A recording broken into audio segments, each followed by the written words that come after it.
Welcome to our channel. Today we how to install Klaviyo, detailed guide step by step clearly. To install Klaviyo, start by visiting the Klaviyo website. Click on the sign up button to create a new account. Fill out the required information, including your email address and password. After submission, check your email for a confirmation link. Click the confirmation link to activate your account. Once your account is active, log into the Klaviyo dashboard. Next, navigate to the Integrations tab on the left side menu. Search for your platform by typing its name in the search bar.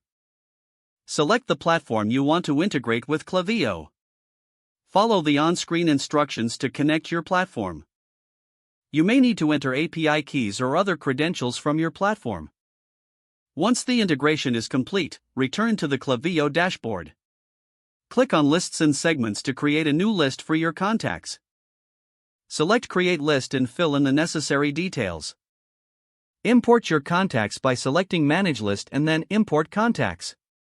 Once your contacts are added, you can start creating your email campaigns. Navigate to the Campaigns tab and click on Create Campaign. Choose a campaign type that suits your needs. Follow the prompts to design and customize your email. Set your campaign's audience by selecting the list you created. Schedule your campaign or send it immediately as per your preference.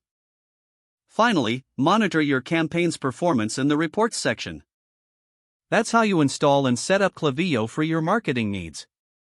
If the page does not load, refresh the browser or try again in a private or incognito window. Make sure you are using the correct email address, then retype it carefully to avoid small typos. If your password is not accepted, use the reset option and create a new strong password you can remember. Check your spam folder for verification or security emails, then complete any requested confirmation steps. Enable two-factor authentication if available to improve account security and reduce unauthorized access risk. After signing in, review your profile details so your contact information and settings are accurate and current. If you see an error message, note it down and try again after restarting your device and internet connection. Don't forget to like this video and subscribe to our channel for more step-by-step tech guides.